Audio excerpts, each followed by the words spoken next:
Hello बच्चों, MS coaching में आपका स्वागत है। आज मैं क्लास 10th के बच्चों को या सभी बच्चों को जो परीक्षा की तैयारी कर रहे हैं, सबको एक प्रॉब्लम ये आ रही है कि कोई सब्जेक्ट मुझे याद नहीं हो रहा है। तो मैं बताता हूँ आप लोग कैसे याद करें। आपको याद करने का तरीका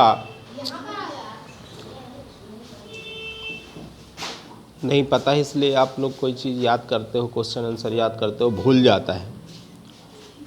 तो एक तरीके से मतलब आप उसको रटते हो, इस हिसाब से बार बार उसी को, फिर भी भूल जाता है। तो पढ़ने का ये तरीका है कि कोई भी चीज़, जैसे कोई सब्जेक्ट आप याद करते हो, मैथ तो मान लीजिए आपको प्रैक्टिस करनी पड़ेगी, लगाना है, समझना है उसको ढंग से। उसके बाद और बाकी सब्जेक्ट में दिक्कत आ रही है कि हम कैसे याद करें, या सर याद करते हैं। कई लड़कों ने हमसे कहा कि सर याद करते हैं, भूल जाता है। तो मैं ये वीडियो आप लोगों के लिए इसलिए बना रहा हूँ कि याद करने के लिए आपको सबसे पहले जिस सब्जेक्ट को आप पढ़ो, पहले तो आपको उस सब्जेक्ट का पूरा चैप्टर अच्छे से रीड करना है, पढ़ना है ना। और पढ़ने के बाद उसके बारे में तो समझना ज़रूरी है। स्कूल में टीचर पढ़ाते हैं, उसको सुनिए, समझिए ढंग से। फिर उसके जो क्वेश्चन आंसर है तो उसी से रिलेटेड तो पूछता है कि आखिर इस पाठ में आपने क्या पढ़ा। अब उनमें से कुछ महत्वपूर्ण चीज़ें जो भूल जाती हैं, तो पहले तो याद करने के लिए आप कोई भी क्वेश्चन पढ़िए, पहले प्रश्न, उसका आंसर एक बार दो बार पढ़िए। और पढ़ने के बाद जैसे किसी को समझा रहे हो आप, उस तरीके से पढ़ो, समझाने की दृष्टि से। एक एक शब्द उसका अर्थ, उसका मतलब समझाओ कि देखो यहाँ पे इस चीज़ का मतलब ये है, इसका कहना ये है। किसी भी चीज़ के बारे में वो बताया जाता है आंसर में, आप उसको पढ़ें और रटने की बजाय आप समझाने का प्रयास करिए। जैसे आपके सामने कोई बच्चा बैठा है, आप उसको समझा रहे हो उस चीज़ के बारे में, तो वो कभी भूलेगा नहीं। आप प्रैक्टिस करके देख लो। आप रटने की बजाय, रट्टू तोता मत बनो, रटने की बजाय उसको समझने का प्रयास करो और फिर उसको समझाने का प्रयास करो। किसी भी बच्चे को समझाओ, आप अपने आसपास छोटे बच्चे हो या कोई भी, उसको पकड़ लो, उसको बैठा लो और फिर उसको समझाओ। बहुत जल्दी याद होता है कोई चीज़। समझाने का प्रयास करें, रटने की बजाय आप किस पर फोकस करो, समझाने में। पहले चैप्टर पढ़ो, मन से पूरा चैप्टर पढ़ लो, फिर उसके बारे में उसके क्वेश्चन को पढ़ो कि अब उसी से रिलेटेड तो क्वेश्चन रहते हैं, उस क्वेश्चन को पढ़ो और फिर उस पर विचार करो, मंथन करो कि मैंने इस चैप्टर में क्या पढ़ा। वही क्वेश्चन पूछता है। और फिर एक बच्चे को बैठाओ, जैसे टीचर समझाते हैं उसी तरह से आप उस बच्चे को समझाने का पूरा प्रयास। कोई भी आंसर, आप एक क्वेश्चन उठा लो, उसका जो आंसर है उसको समझाओ, एक एक शब्द उसको बताओ कि इसमें ये है।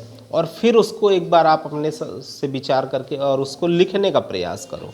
देखो, पक्की बात है, 100% मैं कहता हूँ आपको याद होगा होगा होगा। बस आप ये ट्रिक फॉलो करो। कोई भी क्वेश्चन, किसी भी चैप्टर का कोई भी क्वेश्चन, क्या करो, पहले आप उसको पाठ पढ़ो, पूरा चैप्टर लर्न करो, ठीक है। पढ़ने के बाद पूरा पाठ पढ़ो, सॉरी, लर्न तो पूरा चैप्टर हो नहीं सकता, बहुत प्रयास। और उसके बाद आप उस क्वेश्चन को और उसके आंसर को एक बार दो बार पढ़ो। फिर उसकी एक एक शब्द, एक एक लाइन को आप समझा के पढ़ो। जैसे किसी को समझा रहे हो, बता रहे हो, तो पक्की बात मान लो वो याद होगा ही होगा आपको। और ये ट्रिक आप फॉलो करो आज से, और देखो, मैं गारंटी से कहता हूँ आपको याद होगा। इस तरीके से आप मेहनत करिए।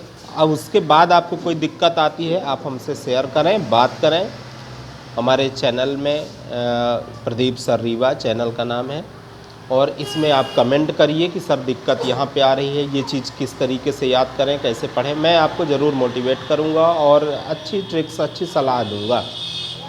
तो बच्चे घबराएं नहीं, चिंता नहीं करें। मुझे पता है एक तो डर की वजह से कि बहुत नज़दीक पेपर आ गया, मेरा चैप्टर कुछ कंप्लीट नहीं है और उसमें दिक्कतें आ रही हैं, तो निराश हताश होने की ज़रूरत नहीं है। बस आप मन लगा दो, हर चैप्टर के मोस्ट क्वेश्चन पकड़ो, प्रीवियस ईयर के पेपर उठाओ, उनमें से देखो कैसे क्वेश्चन पूछे गए, है ना, ऑब्जेक्टिव क्वेश्चन सॉल्व करो, तो तैयारी अच्छी हो जाएगी।